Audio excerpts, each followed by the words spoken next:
تین چیزیں ہیں اسلام کی، موالید ہیں، موالید ثلاثہ: شریعت، طریقت، سیاست۔ یہ تین چیزیں اکٹھی ہوں گی تو اسلام بنے گا۔ شریعت راستہ ہے، راستہ ہی نہ ہو تو چلو گے کس طرف؟ طریقت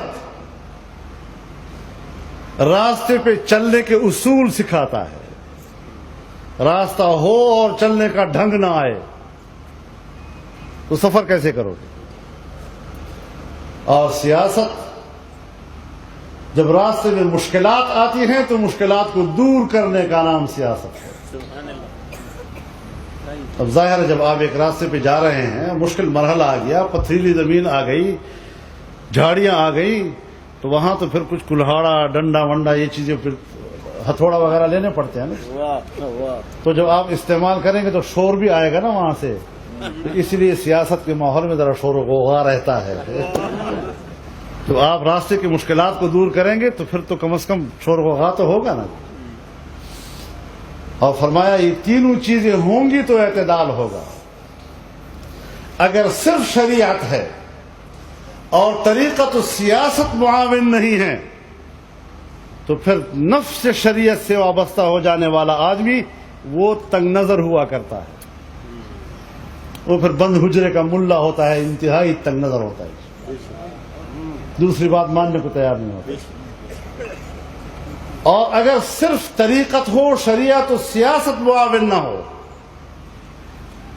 تو پھر پیر لوگ جو ہیں نا مریدوں کو حجرے کی طرف کھینچتے ہیں، بند حجرے کی طرف۔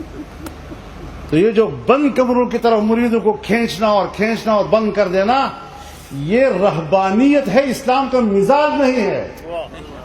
اسلام کا مزاج گھر سے نکل کر محلے میں، محلے سے نکل کر شہر میں، شہر سے نکل کر صحراؤں میں، دریاؤں میں، جنگلوں میں، پہاڑوں میں ان پر مسلط ہو جانا ہے۔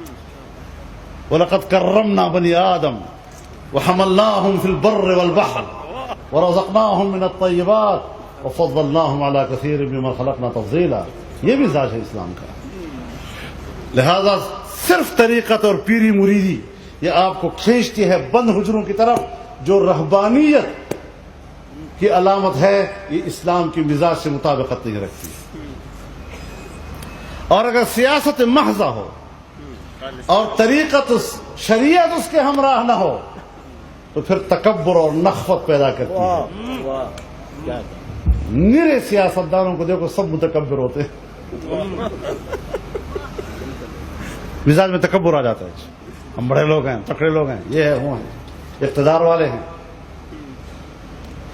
اس اصول کی بنیاد پر ہمیں جامعیت اپنے اندر پیدا کرنی ہے، اس پہ جوڑ پیدا کرنا ہے۔ سو مدرسہ ہو، جماعت ہو، خانقاہ ہو، ان میں یکجائیت ہوگی تو تحریک مکمل ہوگی۔